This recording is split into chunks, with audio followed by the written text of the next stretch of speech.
Now we are going to see about cellular concept from Unit 5.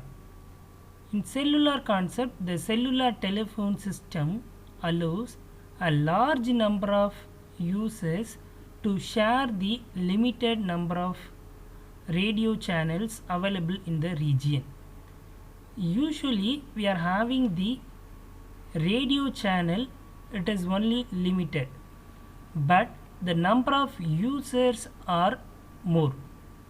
So how to effectively use this radio channel to the large number of users without interference? That is the ultimate aim of the cellular concept. And here a given set of frequencies or radio channels can be reused without increasing the interference. That is, the same frequency channel is allocated to the some other users without increasing the interference. That is the reuse concept. Then the large geographical area covered by a single high power transmitter can be divided into a number of small areas. That is, here the large geographical area, it is divided into a smaller area, that is called it as cell, and each cell contains a base station, and the entire frequency channels, it is allocated to all the uses present in the cell. Now let us see the diagram for the cellular concept, and imagine that the entire geographical area, it is divided into a smaller area, and this is called cell. And here we are using the hexagonal cell shape. The question is, why we use the hexagonal cell shape for the cellular concept? Means, so the hexagonal cell shape avoid the gap between the geographical area. So if you are using the circular cell shape, so we can have the gap between the cells, so few of the users are left out from the coverage area. So suppose if you are using the hexagonal cell shape, we can cover the larger area without gap, so that we can cover all the uses. So that is the reason the cellular concept, it is used hexagonal cell shape. And next one, types of cell. So here the cell is classified into two types, macro cells, another one is a micro cells.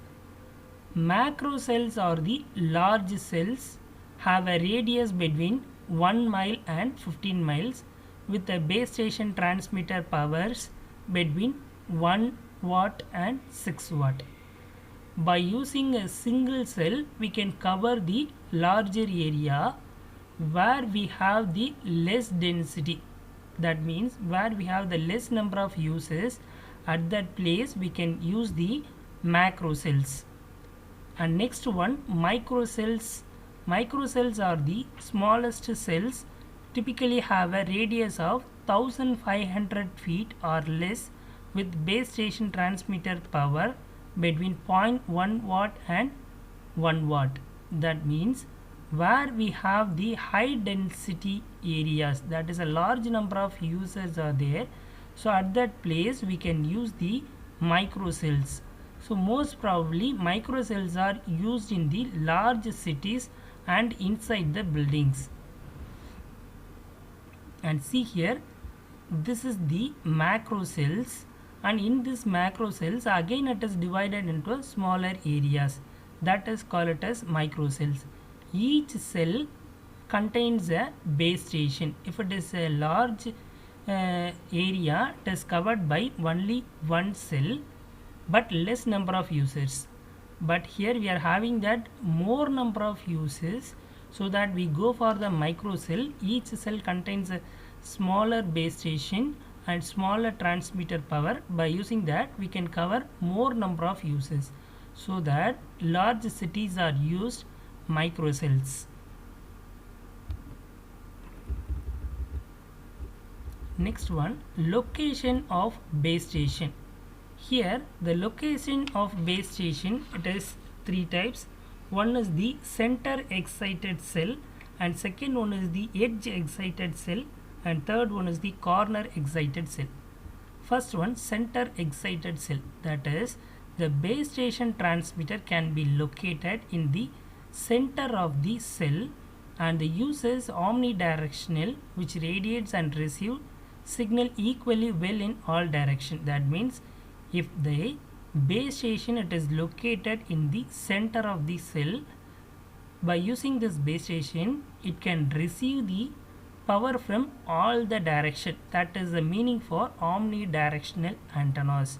Okay, omnidirectional means we can receive the signal from all direction, and we can radiate and receive signal equally well in all direction if we go for the center excited cell.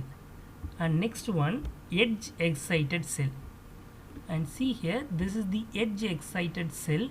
The base station transmitter can be located in the edge of the cell and uses sectored directional antenna which radiate for a particular direction. So that means here the base station it is located in the edge of the cell. So by using this base station we cannot receive and transmit in all the direction, only a particular direction only the signal can receive and transmit. That is the edge excited cell. And next one, corner excited cell, and this is a corner excited cell. By using the base station transmitter, so we can receive and radiate only from the particular direction. So here the base station transmitter located in the corner of the cell.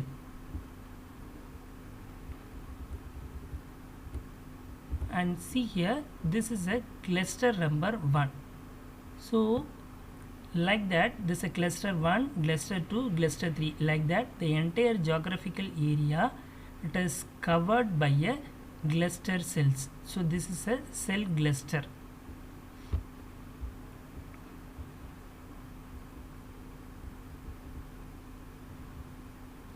This is a cellular system. In this cellular system we are having the base station. See here, these are all the base station, and this is a mobile station, mobile switching center, and public switched telephone network. So whenever the user initiate a call, the call goes to the base station, and base station to mobile switching center, and mobile switching center to reach the next users. So this is the concept of the cellular system. And in this cellular system we are having the forward voice channel and reverse voice channel. So forward voice channel means the channel used for the voice transmission from base station to mobile station. That is very important. Forward channel means it is a base station to mobile station. Likewise, if it is a reverse voice channel means from mobile station to base station. That is the channel used for voice transmission from mobile station to base station. That is the reverse voice channel. Thank you.